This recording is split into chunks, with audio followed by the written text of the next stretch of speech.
So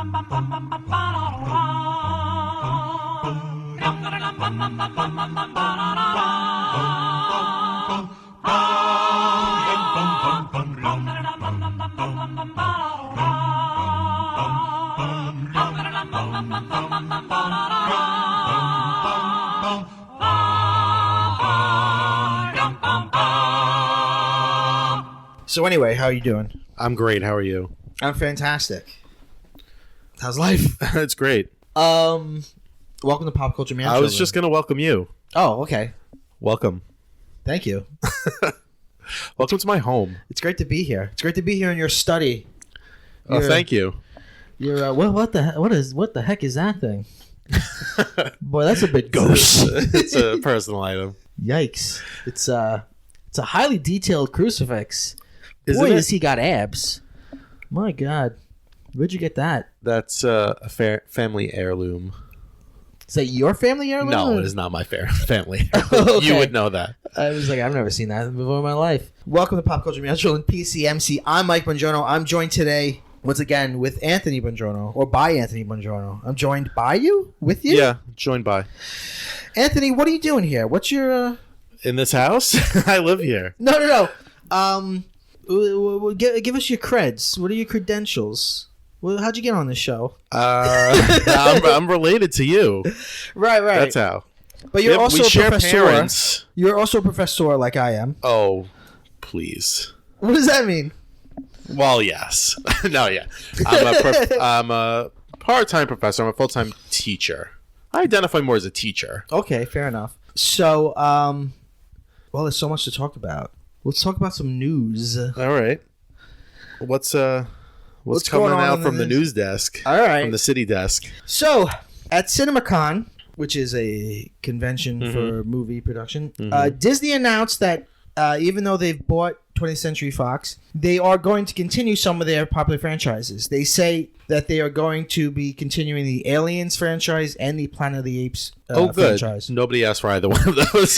Well, that was going to be my question to you, which is, how do you feel about those franchises, and where do you see their future Terrible. going? No.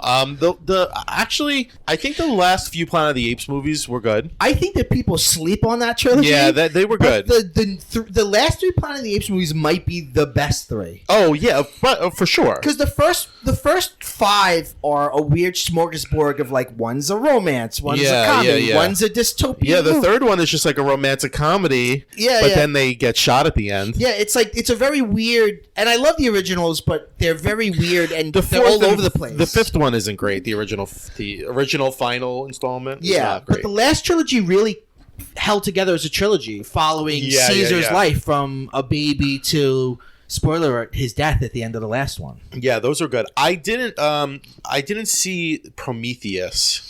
Is that the last Alien movie? No, the last Alien movie is Alien Covenant, which is a sequel to Prometheus. God, I have no memory of that whatsoever. I didn't see that either. Was Sigourney Weaver in that? No. I did see Prometheus, and I'm one of the people who liked it. I like movies that are sort of metaphysical and kind of like 2001: A Space Odyssey. So Prometheus, I never saw it, but was it? I understood that it was like related to Alien, but not exactly an installment in the franchise. But then after the fact, they tried to retroactively make it like it was part of the franchise. No, it's definitely a part of the franchise because it asked... But in a very implicit way, right? No. It answers the question that I never wanted answered, which is who... remember the original Alien, they go down and they find a ship, and the ship is abandoned, and the ship has those giants that are sitting in those chairs. Yeah. Yes. Which is a famous image, and then they find the eggs, and then the alien face hugs John Hurt. Yeah. It answers the question of who was that race of giants, and depending on how you read the movie, it's like they were the creators of man. Like, I think the idea is Prometheus created man, right? I think the idea is like humans, and Prometheus was a giant. Yeah, I think humans come from those people, and then the alien is actually born part human, part whatever. It adds a whole another element. considering that the first movie is like a horror movie and the second one's an action and then so on. Yeah. It adds a whole sort of creation mythos to the Alien movies. The It's a little on the nose. I liked it because it's actually pretty vague. A lot of people are like, what the fuck happened? You kind of have to. You come out of it going, how do you read this? So are there giants in it? Yeah. Or only in the very first scene. Huh. Okay. And the very first scene, which is something that people are like, what does this mean? Is you see one of the giants and they've got like something in like a dish or whatever, and then they drop it into the water, and then we cut to the rest of the movie, and people read that as like he's beginning life or he's beginning Earth. Prometheus. I was actually just teaching about this today because I'm teaching Frankenstein. The modern Prometheus, if you will. Prometheus. I'm not a huge mythology head. Neither am so I. I had to like refresh myself for my lesson today. But Prometheus formed man out of mud. Okay. So if they were like putting earth in the water, that would be like a direct reference. Yeah, it's something like that. But wait, what does Prometheus have to do with fire then? So Prometheus created man, but then Zeus wanted man to stay mortal. But Prometheus was like, oh, but I love them. They're my favorite. They're the best. And Zeus was like, no, like they need to stay down below because they're flawed. Yeah. And they need to stay mortal. And then Prometheus stole fire to give to humans so that humans could flourish and advance and create civilizations because humans were his favorite creation. See, I mostly know the Prometheus story from Lex Luthor explaining it in Superman Returns. Right.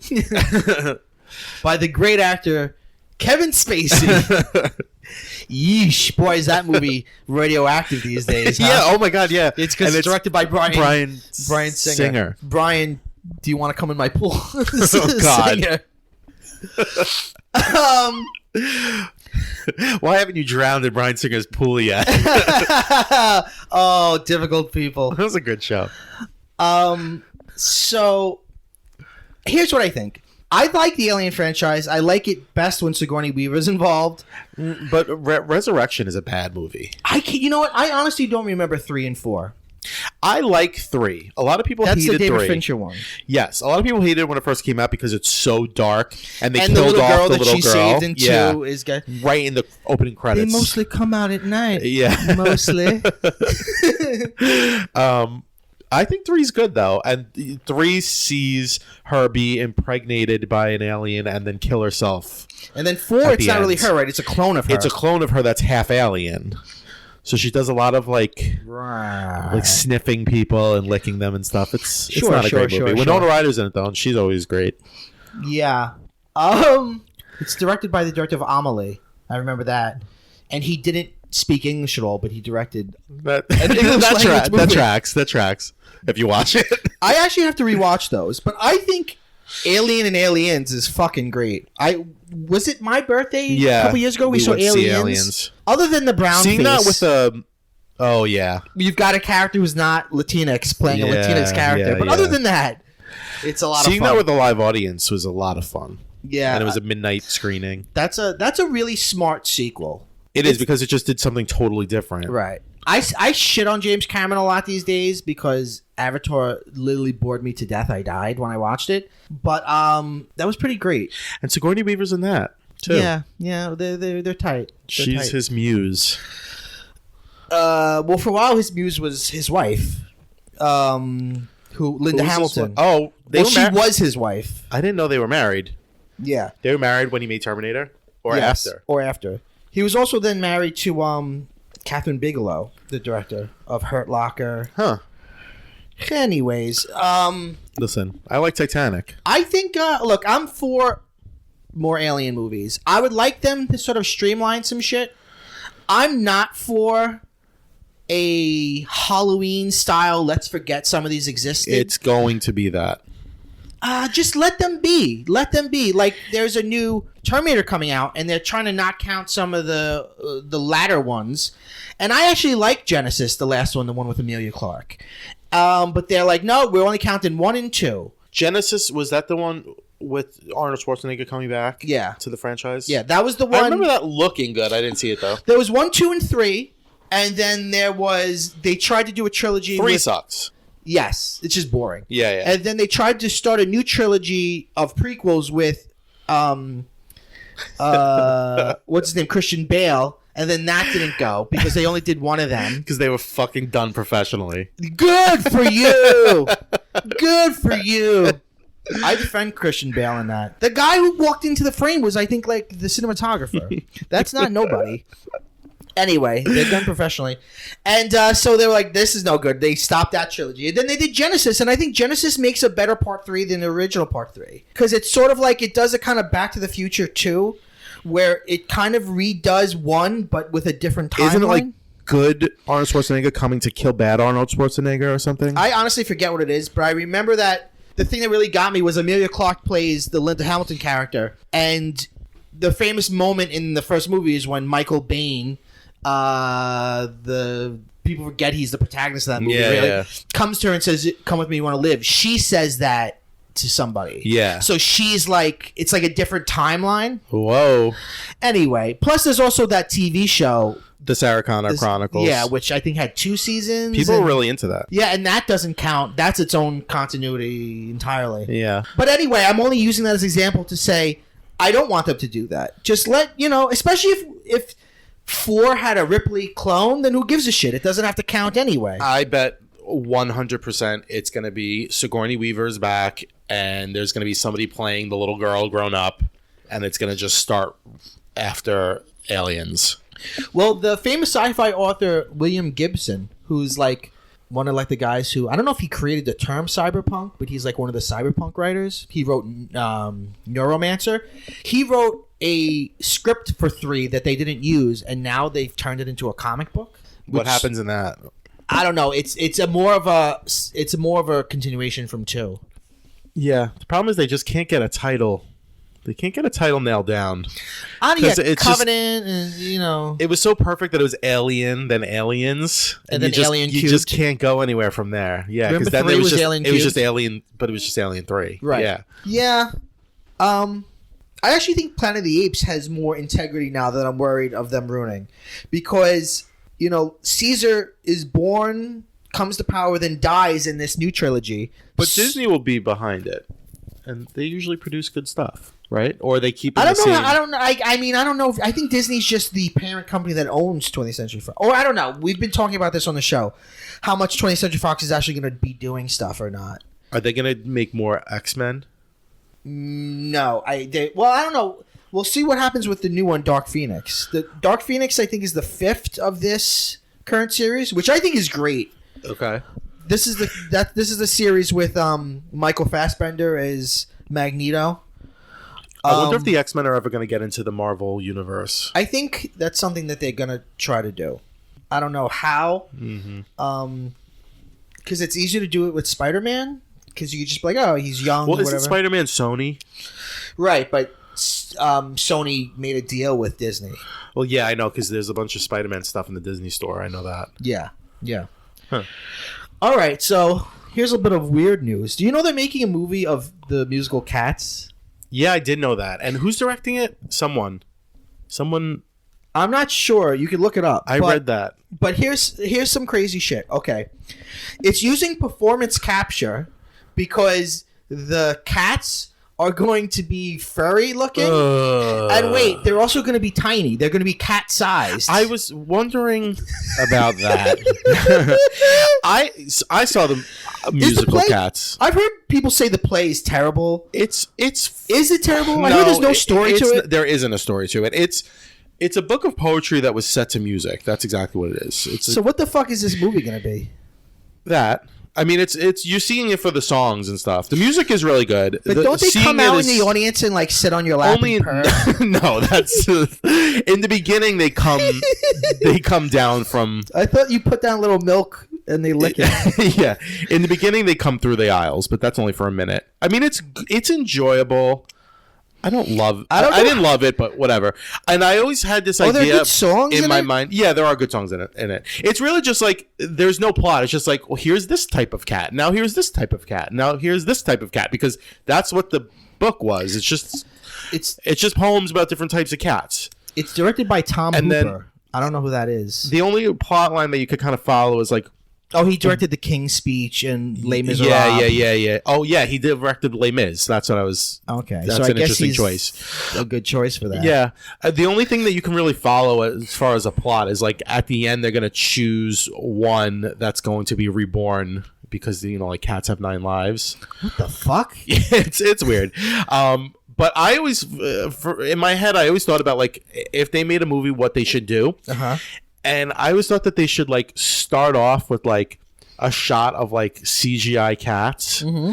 And then, like, the camera will, like, zoom down onto them. And then they'll just, like, kind of morph into, like, the cats that you know from the musical. I feel like that's and then what they just would do for the in rest the of the 80s. movie, it's that. I feel like that's what they would do if they made it in the 80s. But now I it's don't gonna think that it's going to work with them looking like actual cats because they're supposed to be think they're going to look dancers. like actual cats. They're going to look like Furries. tiny furry humans. But when Listen you to say this cast, by the way. tiny, Cat size, not tiny. I know, but does that mean that like everything else is going to be large? There's been set photos of them in like Honey I Shrunk the Kids. Oh God, this is not going to be good. Sets, like a big fucking like a big. I gotta look some teacup. of these up. Listen to this cast though. Idris Elba is McAvee or McKivity. McCavity, Mike. Rebel Wilson Mr. McCavity. is Jenny Any Dots. Yeah. Ian McKellen is Gus the Theater Cat. I'm loving this so far. Dame Judi Dench is Old Deuteronomy. What? James Corden is Bustopher Jones. Okay. Taylor Swift is Ballerina. Boo. Okay, keep going. Ray Winstone is Growl Tiger. Who's Grisabella? Jennifer Hudson. This is going to be good. Laurie Davidson as Mr. Mistopheles. Yeah. Met Towley is Cassandra. Magical Mr. Mistopheles. Robert Fairchild is Sorry. Rum Tum Tugger is Jason Derulo. Okay. You think he's gonna say his name a lot in the movie? Yeah. Rum Tum Tugger. ZZ Stralin as Tantamil. Well, I don't know who that is. Francis, I bet these are just like we're into like dancers and people now. Francesca Hayward. I is think you're gonna say Victoria. Frances McDormand. Frances Conroy as she would be great. Melissa Madden Gray as Griddlebone. Cats don't have names like this. No, they don't. Are they alley cats? Are they owned? Some of them are alley cats. How much is this like the Disney film Aristocats? It's nothing like that. All Some right, of them are alley I'm cats. off board. Some of them are house cats. It's all they're just scamps. All of them. Is there comedy in it? Is there levity or is it like super serious? No, there's some fun numbers. Wow, there's a lot. It's of really cats. a lot of distilled 80s-ness. Like I saw it a couple years ago and I was just like, this is an anachronism. Like it's just so 80s. Like why? The music is very like heavy synth pop 80s. All I can That's think of the is best part. all I can think of is the And then it commercial. goes on from the yeah. And literally every single song is just a T.S. Eliot poem set to music, except for Memories. That's the only original song. Is there dialogue? No, it's all song. How are they gonna do You're that? gonna hate it. You don't like stuff like that. How are they gonna do it though? That's what the movie's gonna really be. Listen, it worked on Broadway for 30 years or whatever. Yeah, but Broadway is for the libs. I What feel about like- Joe? What about Joe America? He's not gonna like that. I feel like you can tell a Broadway show is really dead when they make a movie of it. Ouch. No, Meow. no, I Pop just culture man children. I just mean that like even Wicked. Like I feel like Wicked was like the biggest show. And now it's on the decline. So now Well, it's I like, think they do now's that the on time purpose. to They're make like- the movie. Yeah. Because they're like, because I think they feel like if we make a movie at the height of our success, we're going to lose ticket Right. sales. Although Chicago, that movie is now like 15, 16 years old, and that's still going on but Broadway. that still came out a long time after Chicago was on, wasn't Well, it? it's the movie, the show, the original show opened in the 70s and it was a flop. But then the revival that was successful opened in 96, and then the movie came out in 2003. So yeah, they waited like 7 years. Oh, I thought it was older than that. No, in 96, it just celebrated its like 30th, BB Newirth. 20th. Yes, B.B. Newirth Yeah. has played both roles. Oh, she's Roxy and Velma. she's amazing. I don't care This about. has been Broadway talk. I don't care about Oklahoma at all, but people are saying that the The current new one Oklahoma is is the best they've ever edgy, done. man. What's edgy about I it? don't know. I don't know anything Do about they wear Oklahoma. T-shirts that say "fuck Trump"? What? Yeah, probably. No, it looks like it's just like it's performed in a black box, and it's like Whoa, weird. And they drop the exclamation point from the end of the title. Now it's just Oklahoma. Yes, it looks super modernized. I think the lyrics are modernized. People saying it's very good. So as you know, Roma was nominated for an Oscar, and the Oscars was like, fuck this, we don't want to give Netflix an Oscar. Yeah. And Steven Spielberg was like, you should only be nominated for Emmys, you're not real. And then people got mad at him. So Netflix is going to purchase the famous Egyptian theater, and with their own movie theater, they're going to put out their own movies because in one theater. Right, because legally not legally, but by the rules of the Academy, you have to have a theatrical release, so they're just going to release their movies theatrically. That's smart. So it's gonna be the Netflix theater. Yeah. Hopefully they'll keep the original name. It's a 97-year-old theater. They're going to replace some of the equipment. They also say it's not just going to be for that one reason, that they're going to use it for premieres of their movies and stuff. Yeah, Spielberg said, and I'm quoting, once you yeah, that's spelled E. He said, once you commit to a television format, you're a TV movie. I don't believe that films are given token qualifications.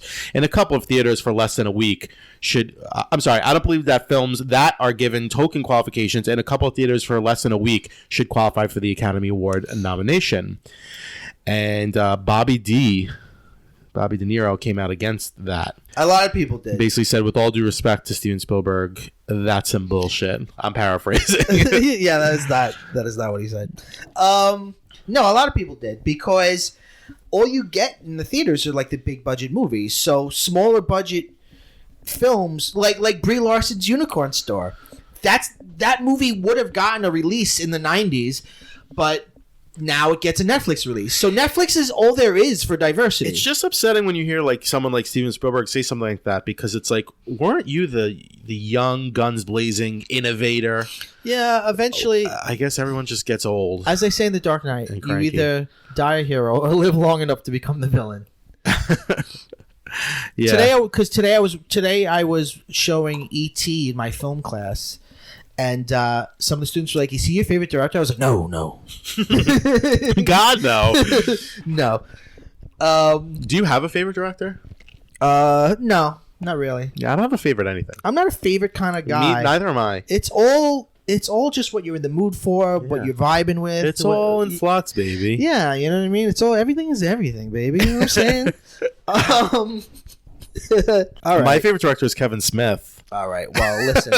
This has been Pop Culture Mitchell. This is Kevin Smith has been shit on for like 4 episodes in a row. So we should bring him up in every single episode. You know, this is a place not for hate, for love. So I'm just gonna, some people love Kevin Smith. They are 13-year-old film fans. And look, will I go see Jay and Silent Bob reboot? Probably not, but it's in the View Askew universe. Oh, so cool. All right, let's go to. All right, we really got him, huh? We got him. We got him where he lives. Let's go to the trailer corner and talk about some trailers. So the trailers we're going to look at today are The Dead Don't Die, Joker, and Booksmart. Yes. Where would you like to start, sir? Oh, I'm most excited about Booksmart. All right, Booksmart looks great. Tell us about it. It's about 2 teenage girls that are about to graduate from high school. Yes. Who spent their high school years studying, getting good grades, not really breaking any rules. Yeah. Worrying about their futures. And then it seems like on the last night of high school, there's a big party, and they want to make an impression and leave a legacy and have a great time. Setup. A lot of people are saying it's the female Superbad, but as our friend Janine says or said, she hopes, and I hope too, that it transcends that comparison. Well, I think Because the Superbad, it's not. It begs the comparison because one of the main girls is played by Beanie Feldstein, and that's Jonah Hill's sister. That's Jonah Hill's sister, right? And also, it's but one of the girls is gay. Setup, yes, and the fact that they're girls, yeah, alone, and it's not like boy nerds, right? Is good, and also that they're like they're really smart. That wasn't in Superbad. No, they weren't smart. They were like, the whole thing of Superbad was that, like, especially Jonah Hill was like a middling student at best. Yeah. And that was like the big conflict, was that one was going to college and the other one wasn't. Yeah. I have watched the trailer a bunch now, and I find it infinitely charming. Like, it looks so it looks adorable, and I don't mean that in a condescending way. Yeah. Their relationship seems really funny. Yeah. It reminds me of people I knew from high school. I was going to say, when I saw Superbad, I thought I identified so much with the students. And then now watching this, I'm just like, I see so many of my students in those two girls that it's just like, oh, these are like girls that I've taught that are awesome. Yeah. That exactly. you never get to see movies about. Yeah. And also, it seems from the trailer that their idea is to have a good time, not to fuck. Yes. Which is what always the guys like are. Cockblockers was but I love Cockblockers. Yeah, Cockblockers is really good. Well, I think what I like about this is what I like about Cockblockers, which is I like seeing female friendship. Yeah. That's not catty. They're not competitive. It's not about a guy. You know what I mean? It fucking passes the Bechdel test. Yeah. It looks really funny. I like, you see one of the girls goes to pick up the other girl and they're dancing in the street. And she's like, "Are we gonna go to school or are we just gonna?" I paused to see all her bumper stickers on the back. No, what was it? No. It's one of them says, "I like big books and I cannot lie." I love it. She has an Elizabeth Warren 2020 sticker. She has a sticker that says "Still a nasty woman," and they're all just like really funny. I love bumper it. stickers. Yeah, I love it. Jason Sudeikis as, I guess, the principal. Isn't he married to the director? The director's Olivia Wilde. I think he is, yeah. Yeah. Which I never really watched a lot of stuff that she was in. Neither have I. She's an actress for the most part. Yeah. But it looks really funny. Do you notice there's a shot where there are two Barbie dolls that are the girls and they're screaming? I don't know if it's a dream sequence or what. I think my favorite part is when they're walking the hall and the girl pushes through them and she's like, "Are you kidding me, Samantha?" That reminds me of a student. Like, that girl who calls everybody by their full name. It looks so funny. And that Beanie, what's her name? Beanie Feldstein? Yeah. She was really good in Neighbors 2, which I think is an underrated movie and a sequel that's superior to the original. Wow. Hot take. I don't remember her in that. She was one of the sorority girls. She's very good in Lady Bird. I didn't see Lady Bird. She actually has a scene that it's one of my favorite just lines of dialogue in the movie, and they don't really even get that into it, but it touched me on such a deep level. There's a scene where it's like prom night and Lady Bird goes over to her friend's house, her friend played by Beanie Feldstein, and she's crying, and they don't tell you why she's crying. And she goes, "What's the matter?" And then Beanie Feldstein says, "Not everybody's built happy." Aww. And I just thought, like, wow, what a good bold-faced, honest way of just talking about mental health issues. Yeah. Like, some people deal with sadness. Yeah. So I thought she was great in that. It looks funny. There's a very Superbad-ish looking scene where it looks like they put hair extensions on their face to conceal their identities, and they're in the back of somebody's car. We asked the question. Yeah, who are you guys? And I guess they hijack his car. They get arrested at some point, which is really funny. And the bit with the pepper spray is really funny. Oh, the mace. Yeah, don't touch your eye.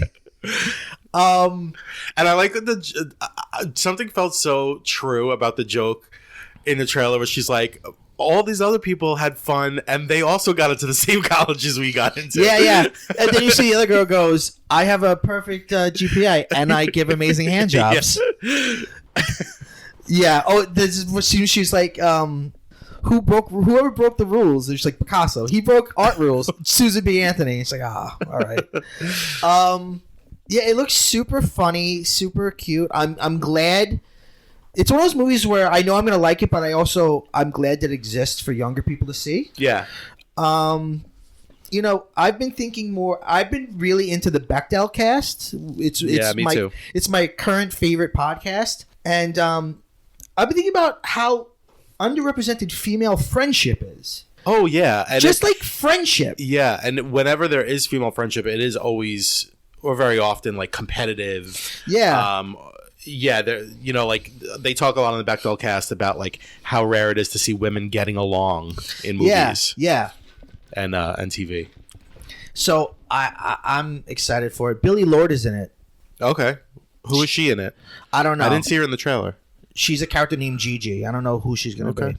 Speaking of Billie Lourd, did you see the teaser trailer for the new season of American Horror Story? Yes, I did. 1984. Why is everything 1984? Isn't Wonder Woman also 1984? I think that's 85.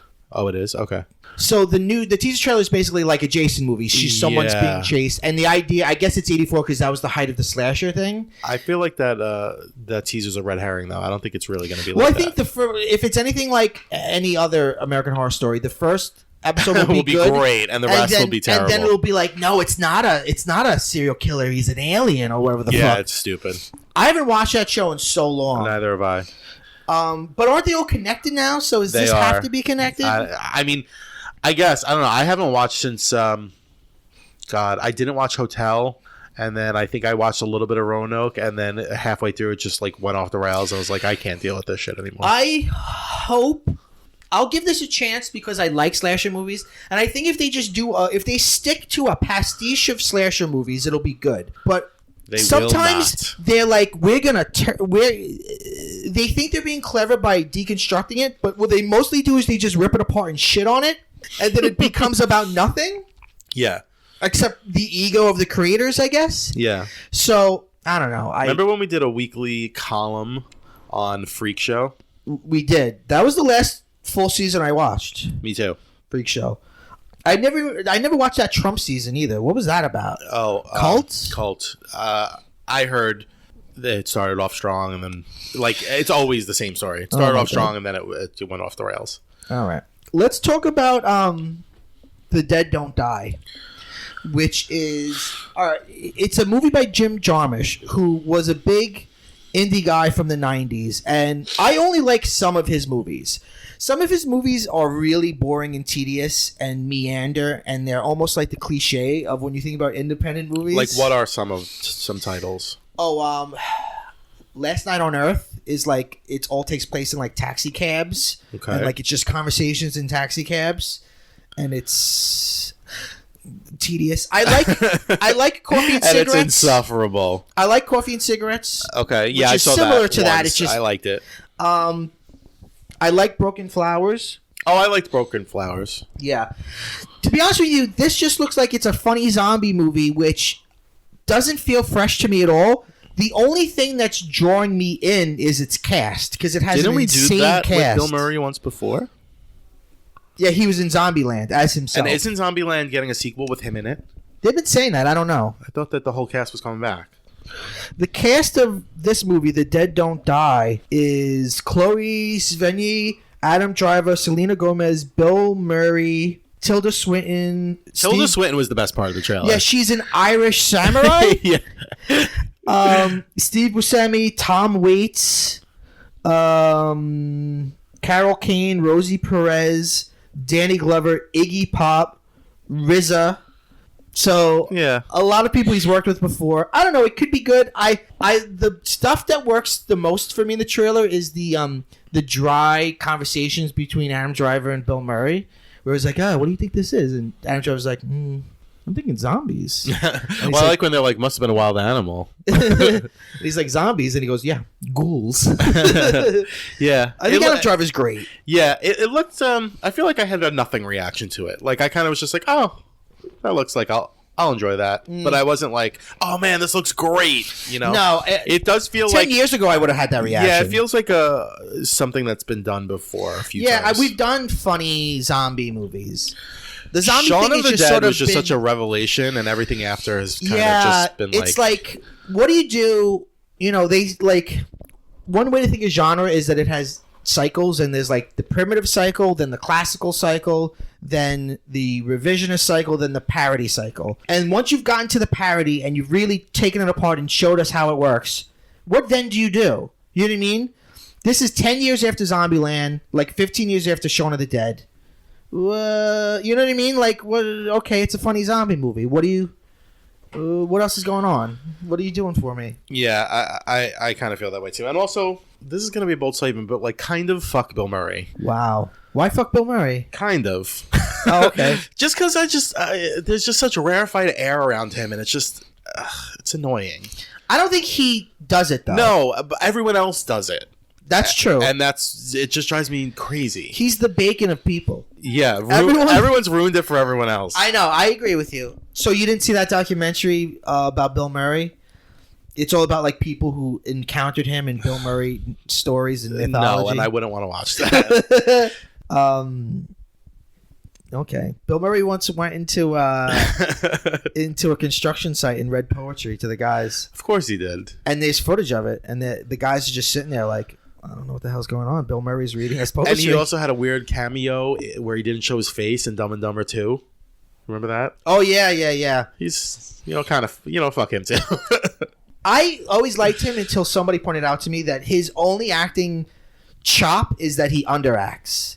He just gives you so little that you can't help but project things onto him. I just recently, and I don't usually teach films because I'm not a film teacher, but I was teaching a unit on existentialism, and I showed Groundhog Day. Oh, great. And that's a good movie. Yes, it is. That's a good movie that's got a rough first 20 minutes. Does it? But then gets really good. Yeah.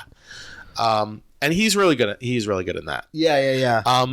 Didn't he have some dramatic roles back in the 80s? Yeah. Like Razor's Edge? Yeah, and stuff? he did Ghostbusters because he wanted to do dramatic role, and that was like the deal he made. So from the get-go, he wanted to do drama. Yeah, and Broken Flowers was kind of...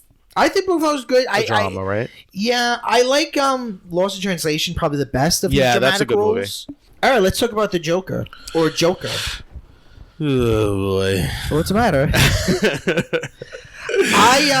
Look, I'm more into the comic books than you. This movie it was originally, remember, it was supposed to be directed by Martin Scorsese. And now it's just produced by Martin Scorsese. But directed by Todd Phillips, who did the Hangover movies and stuff. But it looks like Taxi Driver. Yeah, Taxi Driver becomes the Joker. What I was going to say. I mean, look, it looks good, but I just feel like beat for beat, the whole trailer was like everything I expected. Like from the minute it opened, I was like, oh, this is going to be like very Scorsese-ish. This is going to be like Taxi Driver. And I was like, when's the pop song coming? It's coming. And then it came, and it was like, oh, there it is. The upbeat pop song that's going to be used in juxtaposition to the dark imagery we're looking at. And maybe I'm just a cynic, or maybe I just hate fucking comic book movies, but I'm just so sick of them. I can understand. But I just felt sick of them. I was watching it, and I was also just like, God, it feels like just yesterday that everybody was like, oh my God, Heath Ledger has done an amazing job playing the Joker. And he seems like he's doing a little bit too much, Heath Ledger. 2 Jokers ago. It's like, when is it going to end? Yeah. But I there was a lot about it that did look good, though. I thought, now, you can clarify this for me. Like, is this the Joker that we know? Like, is this his origin story, or is this a new Joker in a new universe? This is Joker we know. You know the little boy that you see, he puts his hands through a gate and he like makes a smile on little boy's face? Bruce Wayne? That's Bruce Wayne. Okay. And the man talking on TV is his Bruce Wayne's father. So he was the Joker's backstory in the original. He really had no. He originally had none. Because it looks like he's like taking care of a sick mother, and he's trying to be a clown. But it also looks like their relationship is weirdly close and incestuous. He's bathing her, and then they're dancing together. There's a little bit of like Psycho in that. The Killing Joke is a classic comic where they kind of tell his origin, but also they build into it that it might be a lie. And then remember in The Dark Knight, Heath Ledger gives 3 different stories for his origin. Yeah. So I think the power of the Joker is not knowing his origin. Right. So doing an origin story is sort of like, well, why? Is this new one just supposed to be aesthetically 70s, or does it take place in the 70s? It takes place in the 80s, even though it looks very. I felt 70s like early 80s. No, yeah. It takes place in the 80s, and I wouldn't be. One thing I like is that he's got the John Wayne Gacy diamond eyes. Yeah. Which they say with clowning, you should never do sharp things because it upsets kids. Yeah. So the fact that he has the sharp, he does. I mean, it looks like he's giving a great performance. He's giving it his all. I wouldn't be surprised in the very last scene if he looked really just like the Joker we know. Well, I feel like at the end of the trailer, he looked just like the Joker. Yeah, but he still got the eyes and the nose, which is Yeah. very different. The Joker never had like the red nose. Yeah. Is this so? This is DC sanctioned. Yes. So, but isn't there a Suicide Squad sequel coming? Yes. So there are going to be two competing Jokers in two different movies Not competing. coexisting. Yes. I think Is that a first? I feel like that's a first, isn't it? There was kinda, yeah. I would say during the '60s there was Doctor Who movies that had a different Doctor from who was currently on the show. I don't mean like a first in life. I mean like a first for like DC. Yeah, or Marvel. But what I like is DC is finally pulling away from trying to be like Marvel and being like, whatever. Not everything's going to connect. Some things will be different. I like that, but I do also feel like this is just another thing of DC leaning into the dark gritty thing. Agreed, but and then it's weirdly, appropriate for the Joker. Yeah, like I just saw Shazam, and I think that's probably my favorite DC movie. You like that better than Wonder Woman? Yeah, and it's sweet and it's cute and it's family and it's adorable. Isn't it big? It's very big. There's homages to Big, and I remember coming out of it thinking, not only do I love how sweet Shazam is, I love how it's not trying so hard to be cool. Marvel is always trying to be cool. And I like that DC's finally like, we're not always going to be cool. We're going to be different. Our characters weren't all made by one guy in the 60s. Our characters come from different decades and different writers. And Shazam should be family. And the Joker should be dark. And I'm glad that, look, they're going to keep going with their series because Wonder Woman did well, Aquaman did well, and Shazam did well. And Shazam is connected to those movies. Is Shazam like a movie that little kids would enjoy? I think they'd find the bad guy scary. Okay. But I think little kids could enjoy it. It's a very sweet story. It's a very sweet, it's about family and like that's the lesson. I thought it was adorable. I really loved it. I gotta see it. Joaquin Phoenix, Marvel wanted him to play Incredible Hulk, and he was like, I don't want to sign a multi-picture deal, not even knowing what you're going to put me in. So this is Which a one is and integrity. done? If it's really good, I could see them doing more, but I think its power should be one. It would be one and done would be great. Well, what do you think? Did you enjoy the trailer? Are you looking forward to it? I think the Joker is one of the best characters ever. I feel like if you think of comic books as American mythology, like a couple years ago they did a reader poll of the best comic characters, and Joker was number one. So I like it. I also like it. Seems like there's a lot of homages, not just a Taxi Driver, to the other Martin Scorsese film King of Comedy. Did you ever see King of Comedy? Yes. Yeah. Right. Rob De Niro is actually in it as a talk show host. Yeah. So it looks good. I don't know. Sometimes I wonder if I've been so beaten down by the system that I don't ask for more. But at the same time, I do just like to judge things for what they are. I think it looks good. It looks well performed. I haven't seen Suicide Squad, so I can't tell you what I think about Jared Leto's Joker. I just hate Jared Leto. Understandable. But that's a personal vendetta. Listen, what happened between you two is your business. He knows. He knows what he did.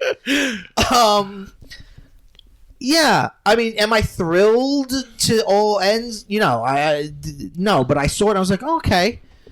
I mean, when you first heard about it, it was such a curio. You were like, a Martin Scorsese Joker movie? And now you're just like, okay, I at least get what it is. Didn't you say, though, and I'm gonna quote you, I feel like on one of the recent episodes you said something about like why does it always have to be Joker? And I kind of feel that way too. Like, well, we were talking about me and Vin were talking about the trailer to Ninja Turtles Meet Batman, and Joker's in it. And I was saying, well, I agree with. I still stand by that. I think when it comes to Batman stories, there's a lot of villains, and it doesn't always have to be Joker. I just feel like we've done Joker to death. Yeah, you were just saying there's 2 Jokers. There's really 3 Jokers because there's a Joker on Gotham too. So there's 3 current Jokers. I saw him in the city. He's also in Shameless. He was on, the kid from Shameless. I saw him in the full Joker costume, getting into a van, a black van, going to a shoot or coming from one. That's pretty disturbing. It was really weird. Yeah, I'll definitely see it in theaters. Yeah, I like Joaquin. I think he's had an interesting career. I can't think of any movies of his where he didn't give a great performance. Does he look that awful in real life, or is this for the role? I think he lost like a because he pounds. Looks terrible. He looks so skinny. Like there's that scene behind him where he looks like he looks almost like insect-like. Yeah. He's like, there's some serious Taxi Driver vibes. Yeah, and it's got that Taxi Driver yellowy, nauseous, look to it. Vomitous. Yeah, maybe it's just the trailers that we watched for this week were how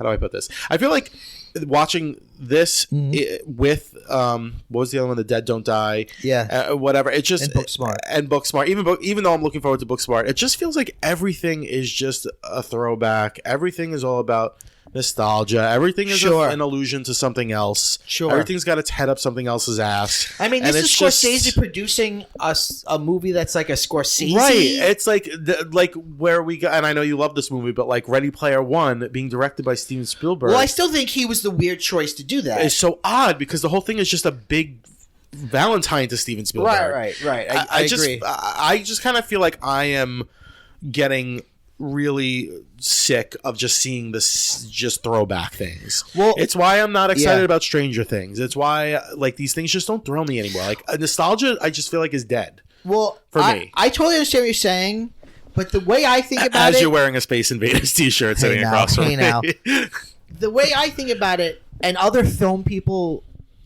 hate when I say this, I always go, yeah, but like I've got TV and books, like.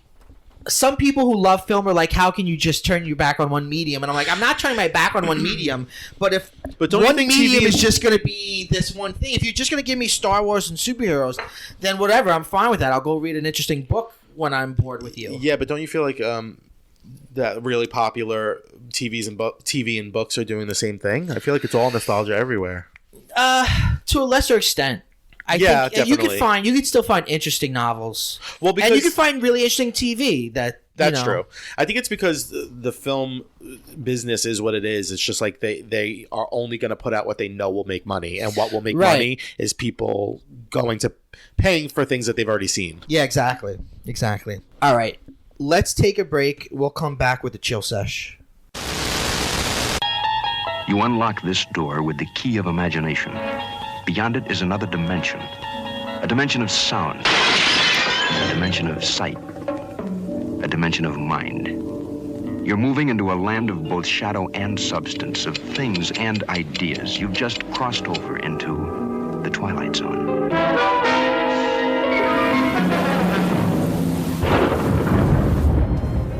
Hollywood, 1939. Amid the glitz and the glitter of a bustling young movie town at the height of its golden age, the Hollywood Tower Hotel was a star in its own right, a beacon for the show business elite.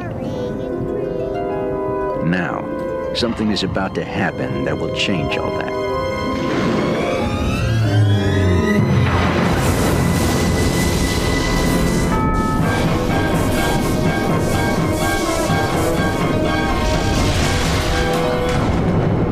The time is now, on an evening very much like the one we have just witnessed. Tonight's story in the Twilight Zone is somewhat unique and calls for a different kind of introduction. This, as you may recognize, is a maintenance service elevator, still in operation, waiting for you. We invite you, if you dare, to step aboard, because in tonight's episode, you are the star, and this elevator travels directly to the Twilight Zone. Welcome back to Pop Culture Man Children, PCMC. I'm Mike Bongiorno. I'm joined today by Anthony Bongiorno. Howdy. How are you? I'm great. Did you have a nice break? I did. I went down to Florida.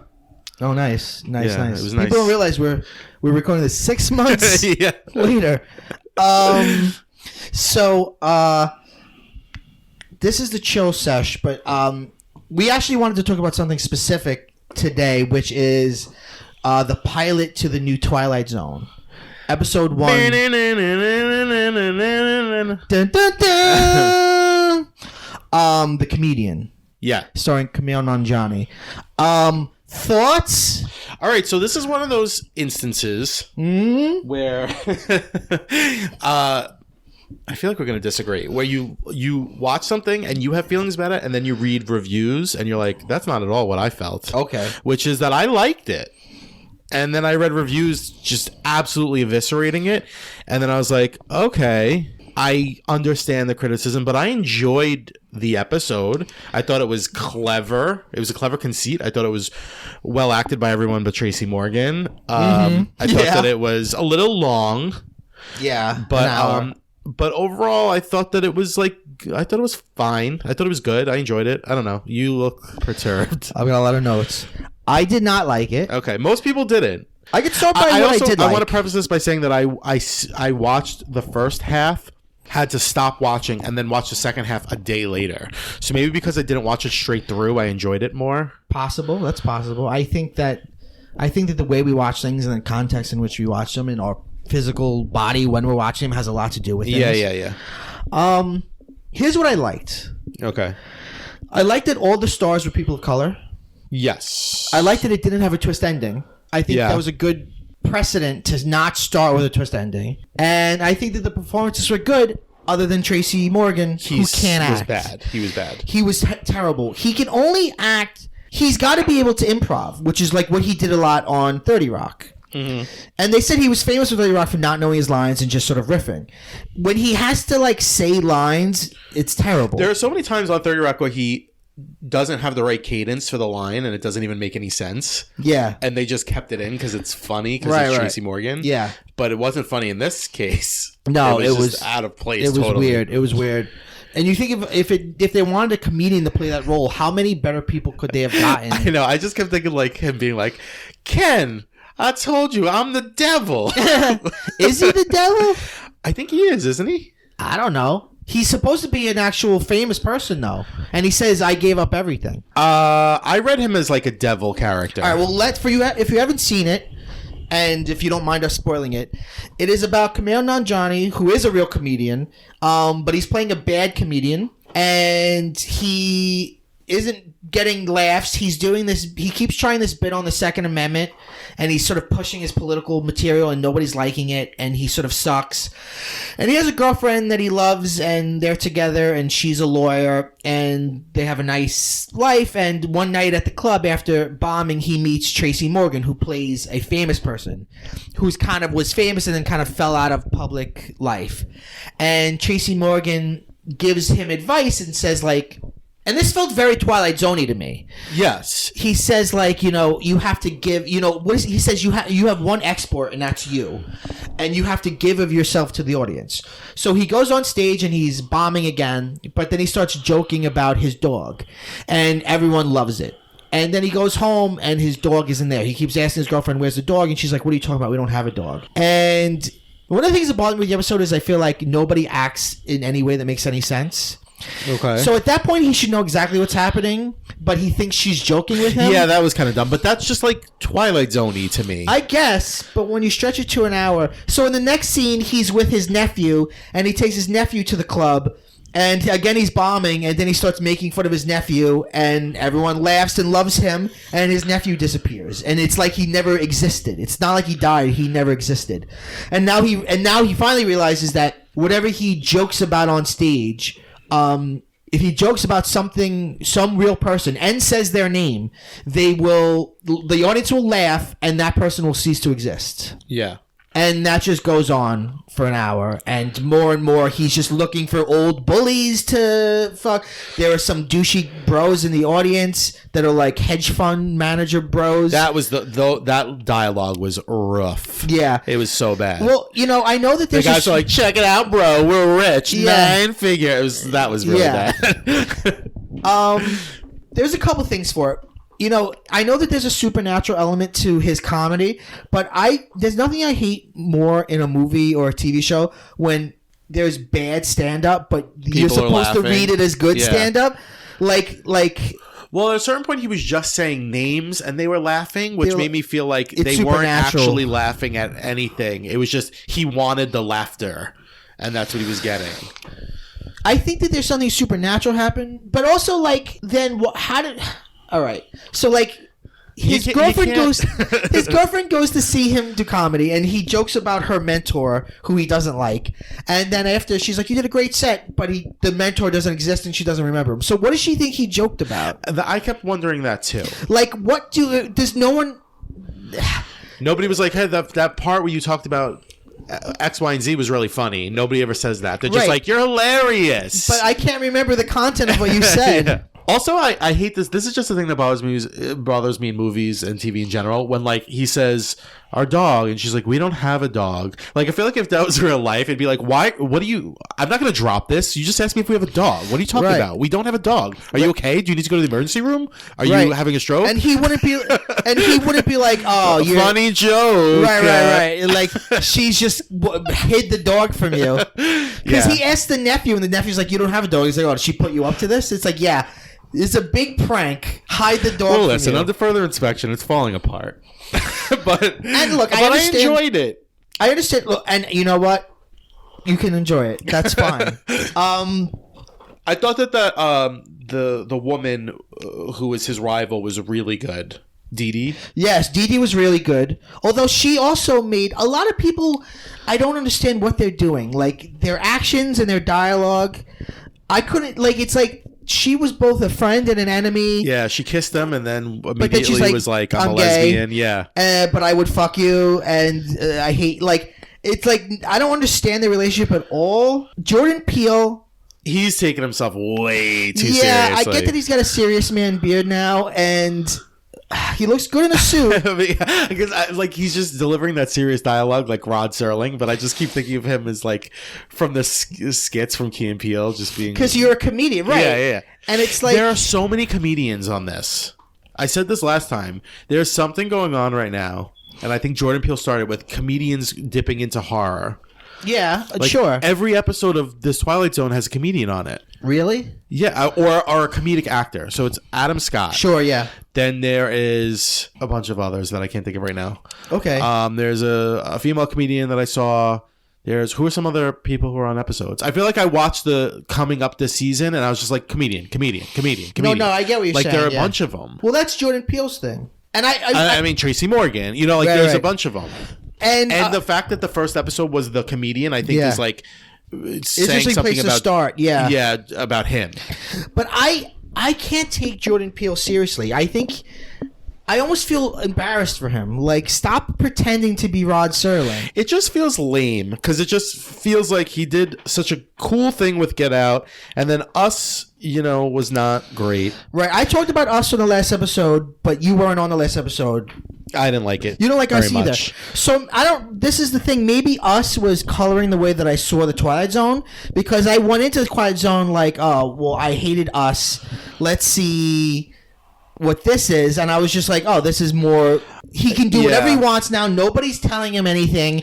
And he's just making these wild swings, and a lot of them aren't landing. I just feel like it's like that thing of like, oh, he was inspired by the Twilight Zone, so let's give him the Twilight Zone. Like, it's just so, I don't know, No, I agree. uninspired. Great.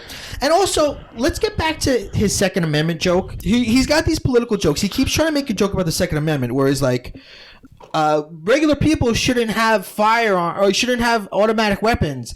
The first line in the Second Amendment is a well-regulated militia. Regulations right there. And then when he meets Tracy Morgan / the devil, he's like, you should not joke about politics like that. But I'm thinking, what's the message here? Like, it seemed like I didn't get what it was trying to say. Also because, isn't that exactly what Jordan Peele is? Somebody who's constantly putting social messages into his movies? Yeah, I don't think that we're supposed to read Tracy's advice as real advice. To me, it just seems like the lore of like a demon character. But I feel like Like the trickster who's they like... could have had him I don't know, but I feel like they could have had him just be a shitty comedian. They make him a shitty political comedian, and even when people talk to him, he's like, "Oh, I want my comedy to make people think." And it's like, why is that? Like, I could see how in real life that would not work for somebody, but I couldn't understand what the message was. It seemed like it didn't know what it was trying to say. I feel like it was trying to say something about, like, people who search for validation from others, right? Because in the beginning he was talking about how he wants his comedy to make people think, but at the end his last line was, really all I want is for people to laugh, and why, I don't know. Like, right. And it was like, I think he had to come to the realization that he really just wanted to be loved by everybody, and it wasn't about making people think. That's true. Yeah, in the end, everybody's gone. He's killed everybody that he could think of, and there's nobody left. And he also they established early on that he can't repeat material. You know, like he tries to tell an old joke and nobody's laughing, and he's like, "Oh, you need fresh blood," so he has to talk about somebody new. And then at the end, his girlfriend who had broken up with him comes and boos him. Yeah, and like Princess Bride style. Yeah, she's like, boo. And you think, actually, I knew exactly what was going to happen. The show makes it like he's going to talk about her and she's going to disappear, but because he loves her, he talks about himself and he disappears. But then he appears in the mural on the back of the wall, very shining. But it's like, what? Are all the people on that wall? But then I thought it was interesting that once you burn out, everybody that you erased comes back. Yes. So like everybody was back. His girlfriend was a lawyer again, and it's just he never existed. And then you see Dee Dee sit at the bar, and she sits next to Tracy Jordan, and you see he's Tracy Jordan. I mean Tracy Morgan. That was a good Twilight Zone. That was a classic Twilight Zone Lemon, ending. you're a dumb bitch.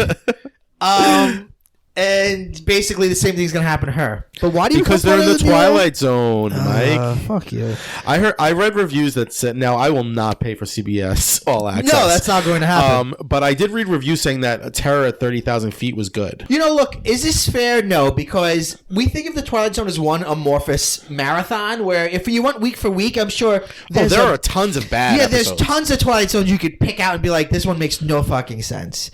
But I feel like, I don't know. I haven't seen the others yet, but was this the right way to start this series? It felt like it was a weird place to start. Yeah, I think they should have released. Feel like a strong first episode.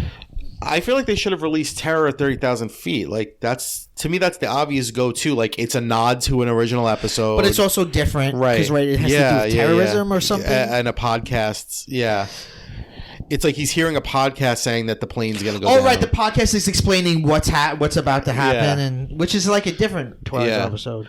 I don't know. I what I did appreciate was that it feels like they're really all in on this. Like it seems like they've spent a lot of money on this.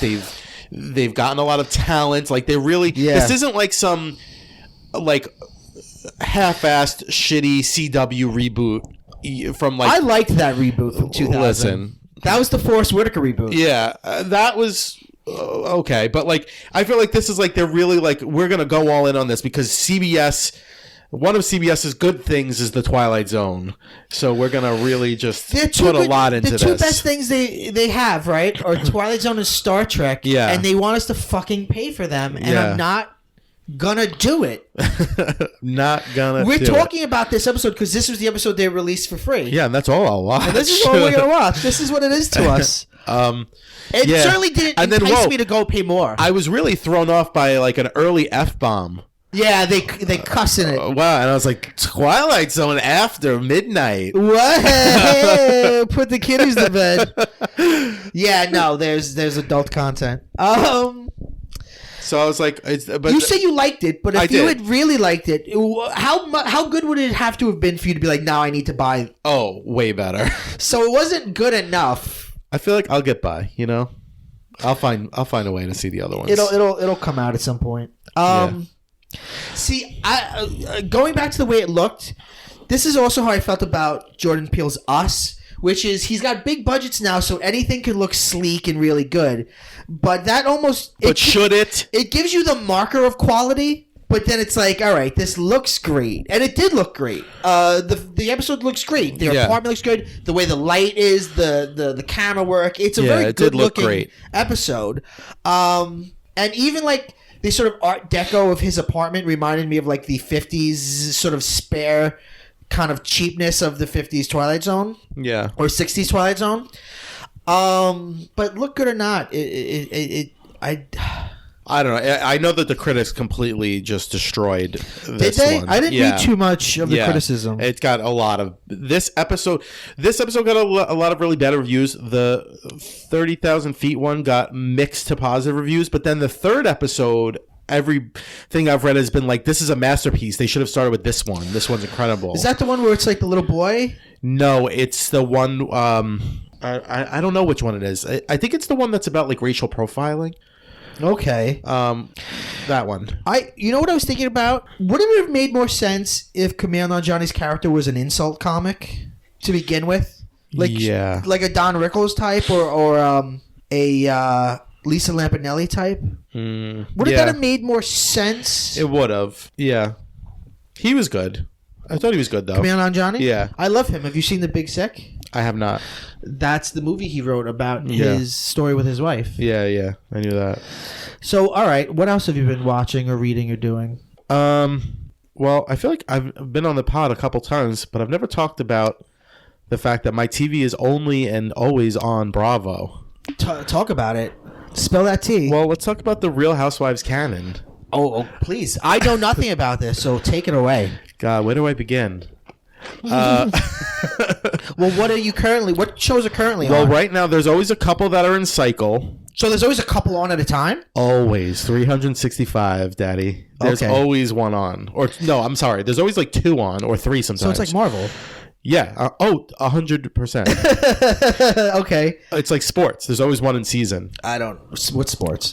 Right now it's New York City and Beverly Hills. And those have existed before? Yeah. I have to say I'm kind of behind actually, but I plan on this weekend like really just catching up on a bunch of them.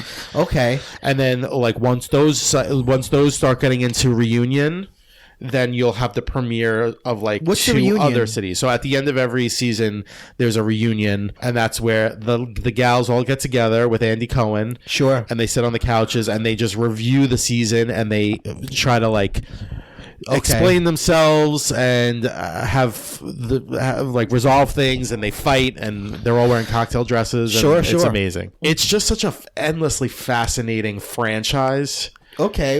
How long have you been watching it? From the beginning?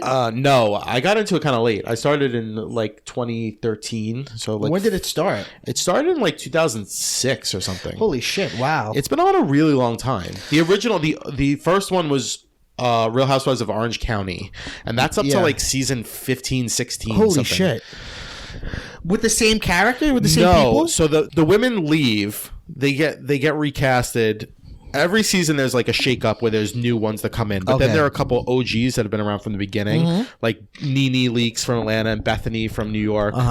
But then a couple years ago they've started doing like they'll come back. So like they'll leave for a couple seasons, then come back for a couple seasons, then leave again. So it's like there's just like a revolving cast of them. Who's your favorite all-time housewife? This is going to be controversial. Oh boy, for the Housewives fans out there. Oh shit. My favorite is Carol Radziwill. Carol. It's hard to say her name, isn't it? Royal Juror. Carol Radziwill. Okay. She was on the Real Housewives of New York. Okay. She just left. She's not a housewife right now. Okay. She was married to a Kennedy. Well, the Radziwill family is a Kennedy adjacent. They're the Kennedy's cousins. I like her because she went to my college. Sure. She was once an ABC journalist. She wrote a real book. Okay, that was really good. Yeah. And she kind of came on as like a serious housewife when all the rest of them were just like kind of like, you know, reality show kind of drama queens kind of people. Yeah. So she came on and she was really funny and she was a writer, kind of like the real life Carrie Bradshaw kind of like single gal. She was great. She was my favorite. But they're all I have love for all of them. But she doesn't sound very exciting. She wasn't. She was always just like she spoke for the audience. So like something crazy would be going on, and then it would cut to her testimonial, and she'd make like a funny comment about it. Oh, okay. I see. She was like actually smart and funny. Okay. So she was my all-time fave. Of the ones that are on right now, which one do you prefer right now? New York is the crown jewel of the Is that franchise. always the preference? New York has always been my favorite. Is there one that everyone agrees this is the best one? No, because that changes. Is there one that everyone agrees sucks? Series. Well, yeah, there have been a few that have been canceled because they just sucked, like Miami. What was wrong with Miami? It just maybe it was just the bad cast. I don't know. It was just not. It was just boring. So they canceled that. Miami was canceled after like 2 years, and then there was like DC was canceled after 1 season. Okay. But like they go through cycles. DC, were they like political wives? They were. That was Andy Cohen's idea for that, was that they would like be fighting about like affairs of state because they are all like related to the world of politics. Yeah. That's the thing. Like each city has its flavor, like things that they're around and into based on the city they live in. Because they're not just they're not middle class housewives, right? They're like they're wives of. They're not. Most of them are not married. Nor Really? housewives. Yeah. Most of them are like the ones on New York right now, literally all of them are divorced. None of them have a husband. And they all work. None of them are housewives either. Was it inspired by the show Desperate Housewives? Yeah, it started off as a ripoff of Desperate Housewives. Right. And it was about this gated community in Orange County. So it was the Real Housewives of Orange County. And they started off like a lot of them were housewives. Okay. But then as the franchise grew, and they were just like other cities, they just started like casting just women. They didn't have to be housewives. And then now we're at the point where like there are some established people on some of them. Like Denise Richards is a Real Housewife of Beverly Hills right now. Really? Yeah, and Lisa Rinna. Okay. There are some real celebrities come on. How constructed is it? What do you mean? Like how fake is it? How much is it? Oh, very. I'm sure. Yeah. But is that part of the fun? Yeah, that's part of the fun. That's part of the fun. It's not cheesy though. It's not like like there are tiers, and Bravo's at the top in their reality game. Okay. Like VH1 reality, Lifetime reality, that stuff, that's trash. Okay. So wait, who does TLC Mob Wives? reality? See, that's just a knockoff. That's VH1, I think. Okay, and that's or TLC or something. You weren't. Nah, I don't mess with that. No. There's on Bravo. There's Jersey, which I won't watch. I don't like Jersey. Why? Because Jersey, their thing is that they're all Italian American and they're all related to each other. Like they're all like cousins and sisters and stuff. And I don't they find use as the background music of every episode? I just don't find their drama entertaining. There's New York, there's Atlanta, which I think is the funniest. I think Atlanta's the only one I've ever seen stuff. Atlanta's great. And then there's what else is there? Beverly Hills, Orange County. There's Potomac, but I don't watch that one. There's Dallas, which is great. They're all great. Why don't you watch You gotta Potomac? dip in. You really gotta dip in. You will be entertained, I promise. I'm sure I will. And it seems like a big highly commitment, addictive. Well, the thing is, you could just slip in and slip out. What nights of the week are they on? Do they They're on literally every night. Well, because every night there's Bravo programming, and then there's like an instant reunion every night because there's Watch What Happens Live with Andy, where he has like usually he'll have like a housewife on with Meryl Streep. And then they'll talk about the night's programming. That's crazy. And play games and then stuff. Andy Cohen gets people to say shit about shit, right? Doesn't he have a segment where he gets you to talk shit about people? Yeah, it's called plead the fifth. Yeah. And he asks you 3 questions and you're only allowed to plead the fifth on one of them. And whichever one you plead the fifth on, is like the one that the person doesn't want to answer because it's a nasty answer. Yeah, I saw Allison Hannigan talking shit about fucking Sarah Michelle Gellar. Oh yeah, on one. A lot of tea gets spilled in that's the clubhouse, the Andy Cohen clubhouse. Is Andy Cohen behind all of this? Yeah, he's the puppeteer. This is his empire. Do you feel at all like he betrayed Kathy Griffin? Yes. I'm not a huge fan of him personally anymore because I read his last book and it was just like diaries. And he's just such a shallow man. And then he really threw Kathy Griffin under the bus really badly. Because for a while there, when she had her show on Bravo, like they were trying to do like a dual coast thing. Like he was in New York and then he was going to like toss it over to Kathy on the West Coast. So they really, she did a lot for that network and they just really screwed her over. Like she won them Emmys and stuff. She was one of the early stars of Bravo. Yeah, when it was rebranded. because it used to just be like a channel that showed like ballet and I used to stuff. love her reality show. Her reality show was great. Yeah. I don't watch any reality now. I don't know why. I watched a lot of, going back like 15 years or something, I watched a lot of VH1 reality in the aughts. Oh, like the Surreal Life and stuff? Yeah, all the Surreal Lives, Breaking Bonaducci. Yeah. Celebrity Fit Club. Oh my God, Celebrity Fit Club. I liked that is all of not those. a woke show. No. Imagine that on now. How woke are these current shows? Not so woke. Okay. Not very. But But a lot of them have people of color as their cast, right? Well, that's the thing that's problematic. Oh, is no. So Atlanta is 100% women of color, and then the rest of them are all 100% white. Oh, I see. Yeah, so I see. yeah, so that's not great.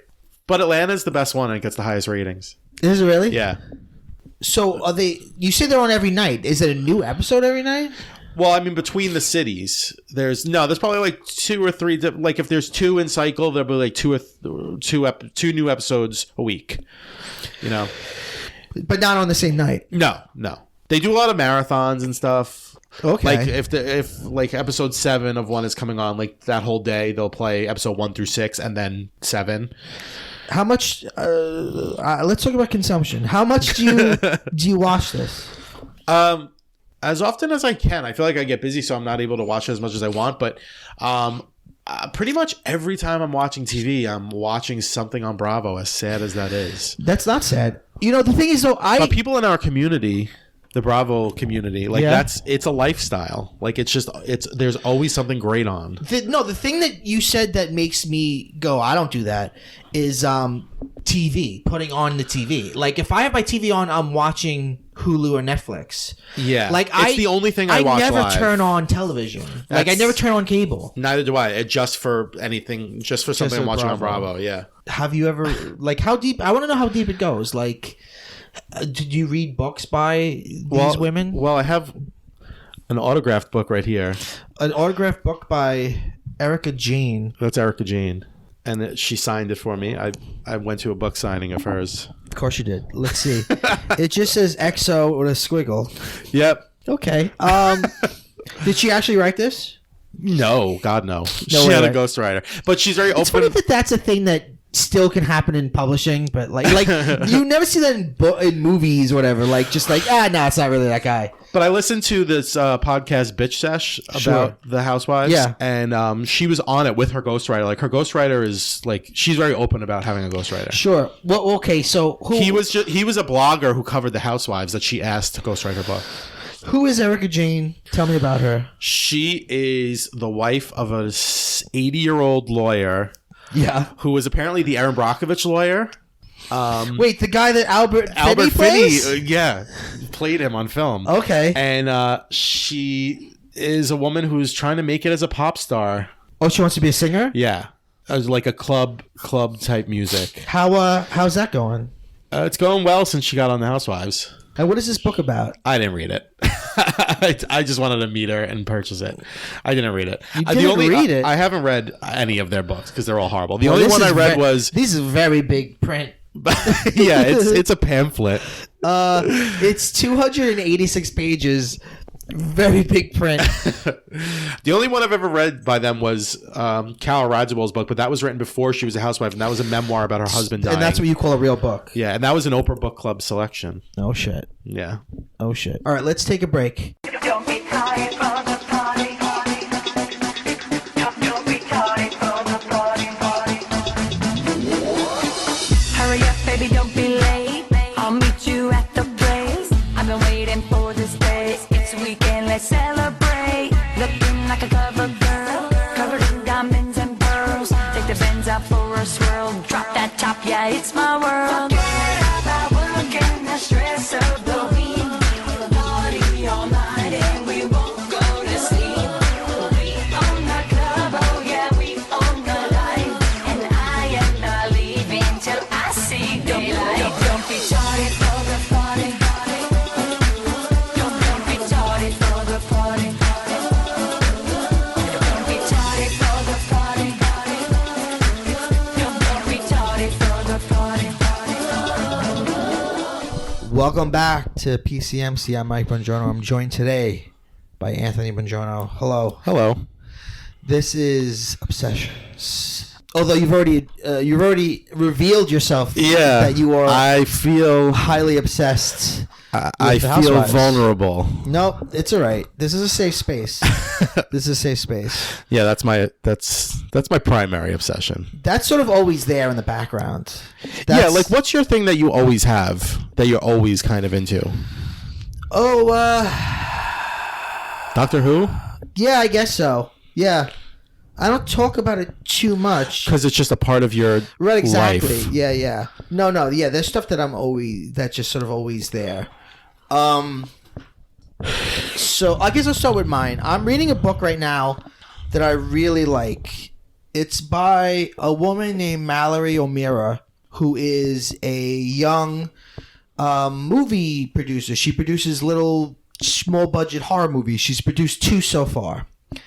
And the name of the book is The Lady from the Black Lagoon, Hollywood Monsters and the Lost Legacy of Millicent Patrick. Oh, so it's a little nonfiction. Yes, I've been reading a lot of nonfiction lately. Me too. You know why? Because fiction gets all into my emotions, and I don't need that before bed. Yeah. Nonfiction is just like there's words and stuff, you know what I mean? There's words and stuff. Yeah. So, Millicent Patrick was...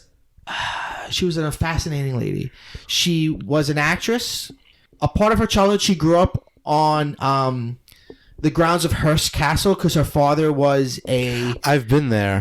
Her father was one of the designers of Hearst Castle. It's amazing. He was an engineer. She became an actress. She went to school. She went to I think it's pronounced Cunard Art School. She was one of the first female animators for Disney. Okay. She called herself the first in interviews, but it's not clear if she was, but she was definitely one of the first 3 women who were animators. That's awesome. Originally, Disney only had women in the ink and paint department, which was like which is still hard, but it was like you weren't making any of the artistic decisions. You were just sort of filling in things. And then her and 2 other women became animators. She worked on Fantasia.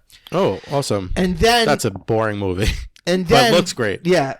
And then, and this is the big thing of the book, she designed the creature from the Black Lagoon for that. And she was the only, still today, she's the only female to ever design an iconic horror movie monster. Oh, okay. And so, but that was live action, no? Yeah.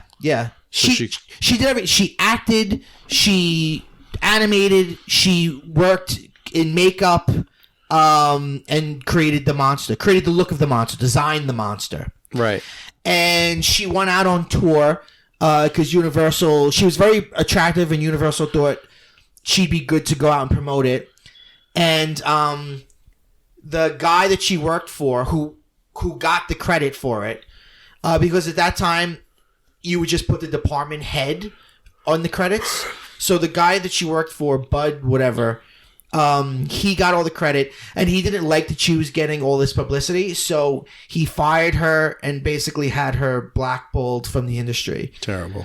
And the interesting thing about this book is it's kind of 2 stories. Half of it is the story of Millicent Patrick and her long life and her long career and the fact that she's been forgotten. And then the other half of it is the young writer Mallory O'Meara writing the book. Okay. And her journey from, it begins with her getting a tattoo of Millicent Patrick, and then at a party talking to a publisher who said, oh, you should write a book about her. And then her journey not really knowing how to write the book and going to historians and historians being like, that's not important, who cares? And a lot of people closing the door in her face. And... this actually, I want to read you an excerpt from the book. Go ahead. Lay it on me. Women creating monsters? Why does it even matter? There are so many glaring women-related issues across the entire American film industry. Why does this small facet of cinematic world mean so much? Monster movies are not the first type of film that comes to mind when people talk about serious art. I get it. It's not a crime that Killer Clowns from Outer Space wasn't nominated for an Oscar. But horror movies, and especially ones that feature monsters, are an important part of the art that is produced by society. Even if you don't like monster movies, I bet you've used a metaphor involving a monster to express your anger or isolation. Who hasn't seethed in a fit of fury and wanted to be like Godzilla smashing Tokyo to bits? Or been wrongfully accused and felt like Frankenstein's monster being chased by an angry pitchfork-laden mob? Maybe you felt horror about your teenage appearance, beset by an implacable onslaught of hormones and thought, I look like a monster. Monster stories are powerful. They explore prejudice, rejection, anger, and every imaginable negative aspect of living in a society. However, only half of society is reflected in the ranks of the people who create these monsters. Almost every single iconic movie monster in film is male and was designed by a man. The Wolfman, Frankenstein, Dracula, King Kong. The emotionless problems that all of them represent are also experienced by women. But women are more likely to see themselves as merely the victims of these monsters. Women rarely get to explore on screen what it's like to be a giant pissed off creature. Those emotions are written off. If a woman is angry or upset, she'll be considered hysterical or too emotional. One of the hardest things about misogyny in the film industry isn't facing it directly. It's having to tap down your anger about it so that when you speak up about the problem, you'll be taken seriously. Women don't get to stomp around like Godzilla. Someone will just ask if you're on your period. Wow. So it's a fun book. I like that it keeps going back and forth between Millicent's story and the story of writing about Millicent. Yeah.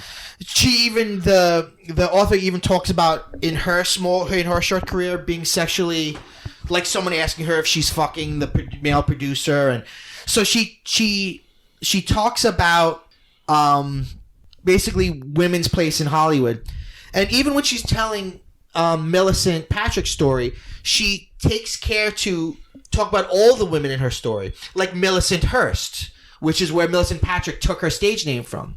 That was William Adolph Hearst's wife. Yeah.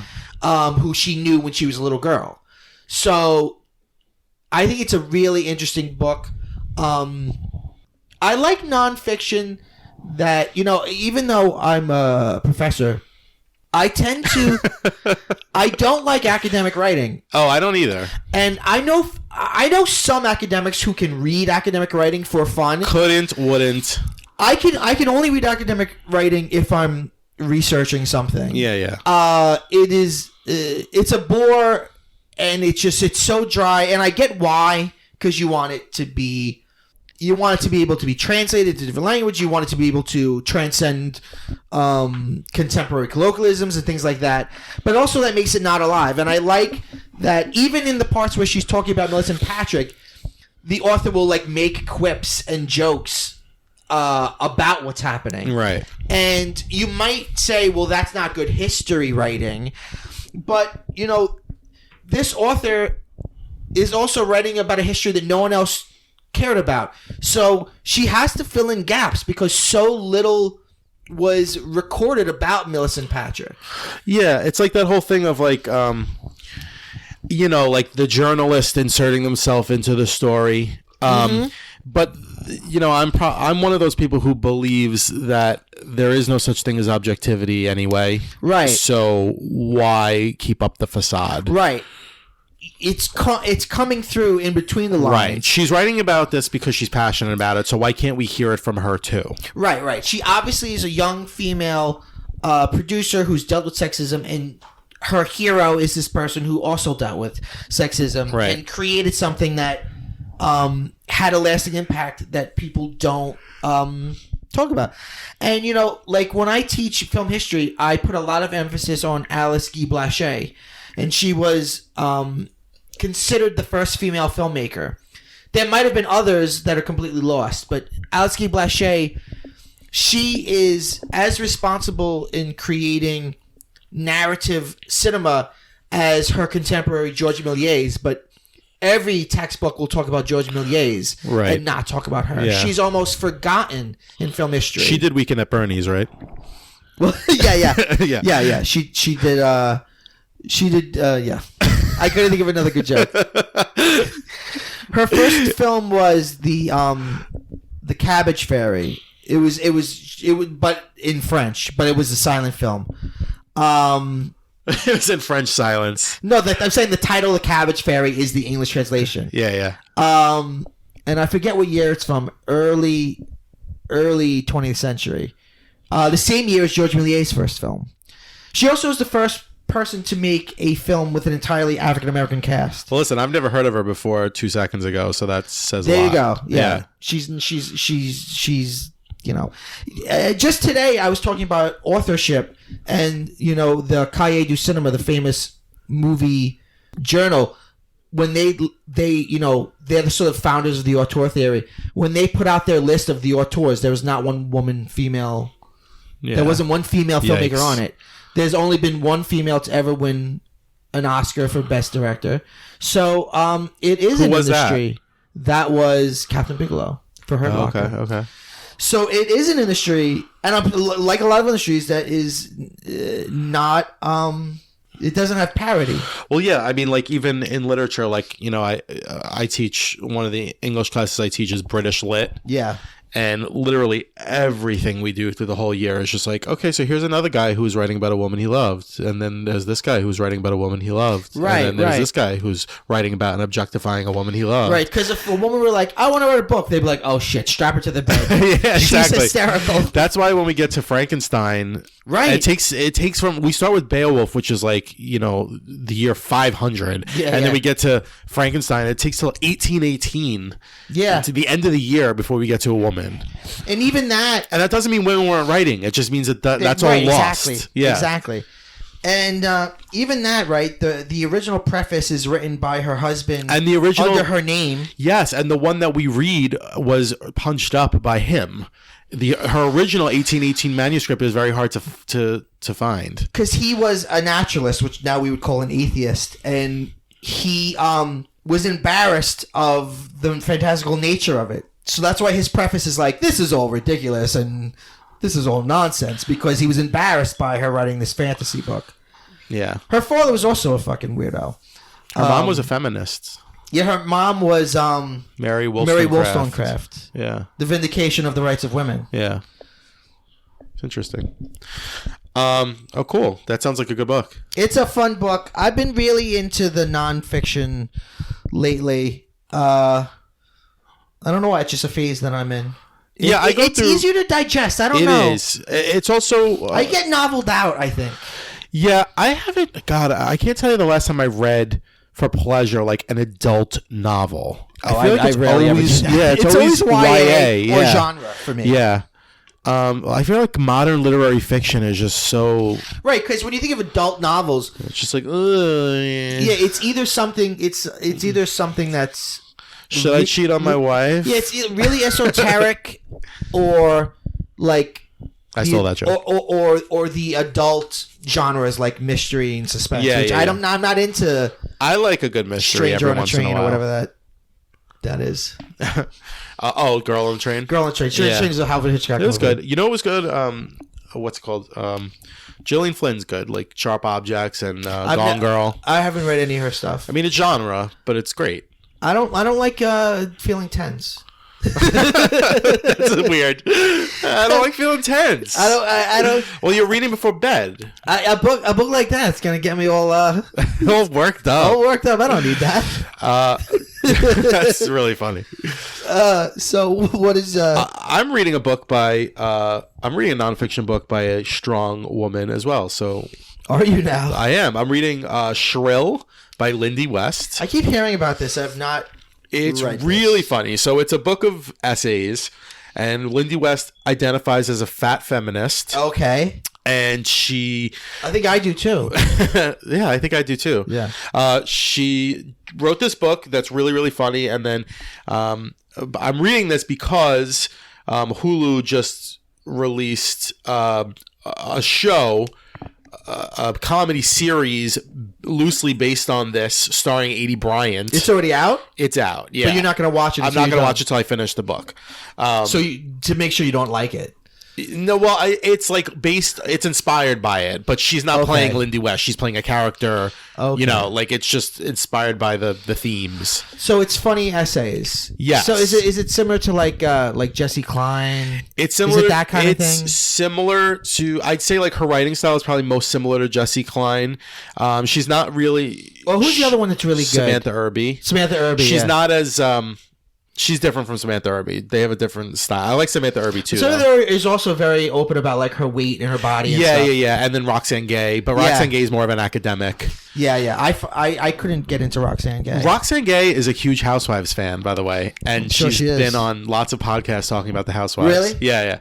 A lot of really smart people are, which is funny, like me. But I want to read a passage from Shrill because it's really funny. Why is what do you want to be when you grow up the go-to small talk we make with children? Hello, child. As I've run out of compliments to pay you on your doodling, can you tell me what sort of niche you plan to carve out for yourself in the howling existential morass of uncertainty known as the future? Also, has anyone given you a heads up that everyone you love will die someday? That's like waking a dog up with an air horn and telling it that it's president now. I don't know, Uncle Jeff. I'm still kind of working on figuring out how to handle these weird popsicles with the 2 sticks. There was a time, I am told, when I was very small, that I had a ready response to the question. The answer was ballerina, or for a minute, veterinarian, as I had been erroneously led to believe that veterinarian was the grown-up term for a professional animal petter. I would later learn, crestfallen and appalled, that it's more a term for a touching poo all the time featuring intermittent cat murder. So the plan was abandoned. And then she puts in parentheses, the fact that any kid wants to be a veterinarian is bananas, by the way. Whoever does veterinary medicine's PR among preschool-age children should be working in the fucking White House. And that's just a piece of it. It's really funny. That's really funny. I definitely have to read that next. That's really funny. That's my kind of thing. Yeah, it's and at times some of the essays are more serious. She writes about when she wrote for a publication where she got into like an open kind of feud with her editor because he was writing a lot of anti-fat or fat-phobic pieces. Even though she was friends with him in real life, she made like the bold decision to publish a piece on the blog directly aimed at him, saying like, I'm fat and you're offending me by writing all these things about how you're just concerned about my health, but really you are saying, and she quoted him by saying like, you're saying things about how like fat rolls are unsightly and, you know, like you're just reducing fat people by saying that, you know, we deserve an early death by talking about how unhealthy we are all the time.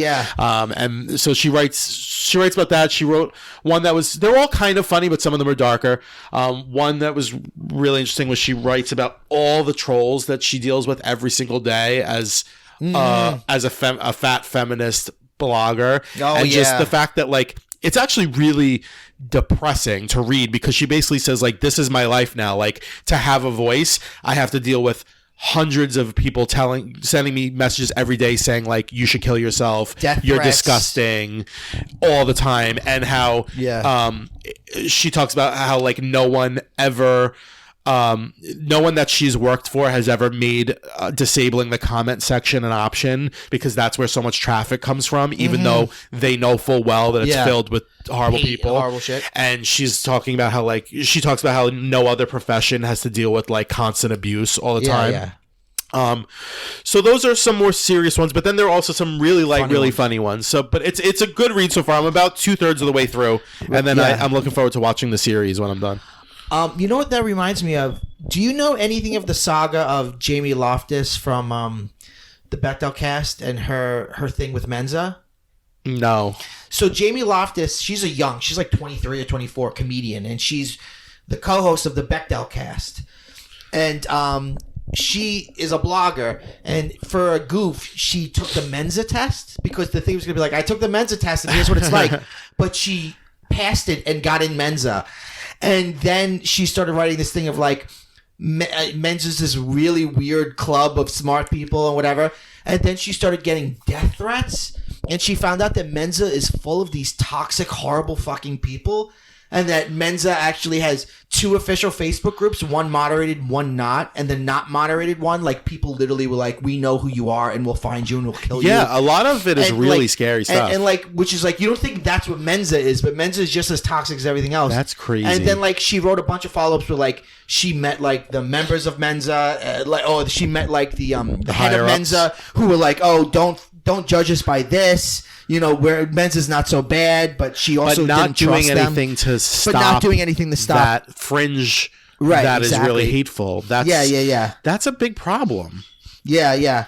You know, and Menza's thing is like, well, you know, we do one moderate and one not because there was a big question about freedom of speech, and it's like, I don't know, freedom of speech, when that translates to the medium of comments and Facebook groups, it more ends up being an incubator for hate and death. Like, is a death, if I send you a death threat on your phone, you can call the cops on me. That's not freedom of speech. Of course, like, shouldn't a death threat be not considered under freedom of speech? Yeah, I mean, there are so many types of speech that are not covered by freedom of speech. And also, the thing that always bugs me about the freedom of speech argument is, listen, freedom of speech protects you from the government. It doesn't protect you from any private organization. It doesn't protect you from any other individual. Right. So, and it's really just about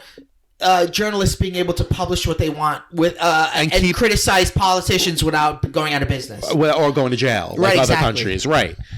So, yeah. And it's also about being able to practice whatever religion you want. Right. Because religion's a part of it too, which is, I feel every amendment is much more complex than people give it credit for. Oh, for sure. Listen, the first few words are all well regulated. All right, Anthony, you know? Come on now. So yeah, you just remind me of that because it takes strong stuff. Even like people that are not very political, just being a woman, you can get hate. A couple years ago, a bunch of the female writers of Marvel Comics, they went to lunch and they got milkshakes, like people do. And then they took a selfie together and they just said, I think it said something like Lady of Marvel or whatever. And people reacted to it like it was a fucking an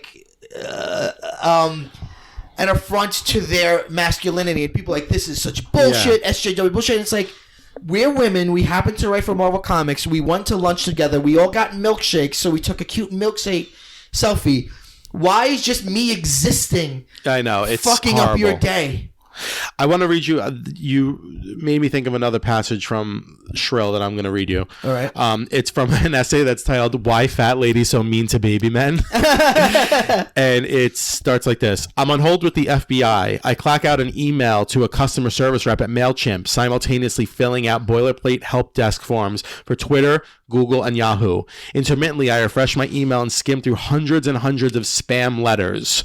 Confirm your subscription for subscribe to HTML plugin, European Ombudsman newsletter, Potts Weirdly Permanatory newsletter, tweezing out legitimate messages from my agent, my editors, my family. I know I'm missing things. I'm probably losing money. When the emails started trickling into my inbox that morning, I thought little of it. Some days are spammier than others. Around 10 a.m., the trickle swelled to a flood, and then a creepy tweet popped up, too. Email me at, and then she takes out the email, but she puts toiletperson@thetoilet.net. If you want the spam to stop, I simply want you to delete an old tweet. I sigh, scrubbing my face hard with a dry palm. Does this have to be today? I was going to write about my abortion today. The receptionist from the Seattle FBI office picks up.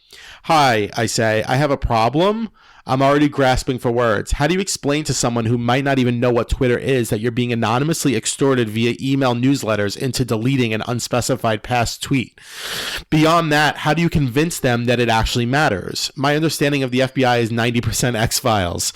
As far as I know, they're off trying to solve Sasquatch crime, and here I am begging for them for tech support. It does matter, though. It's costing me time, potential income, and mental health. So this is when she goes into like the abuse. If you consider Twitter part of my work, which I do, it is tampering with a journalist's email to coerce them into pulling a story. I think it is illegal. More significantly, though, it's part of a massive, multifarious online harassment campaign that has saturated my life for the past half decade, and on a broader scale is actively driving women off the internet. Disruption, abuse, the violent theft of time, then writing about it to illuminate what we go through online. This is my whole deal now. Unsurprisingly, the tweet that the person wanted deleted turned out to be a screenshot of a rape threat I'd received from a popular troll. He was harassing me to scrub Twitter of evidence of my harassment. So yeah. Wow. That's pretty fucked up. Why are the... It's like, what do you say? It's terrible. It's just the worst part of humanity. Yeah. Man babies. Neckbeards. Well, on that note, no, but that sounds like an interesting book. I want to read it. And you at home, you should read it, and you should read my book too. Because women are people. Hot take.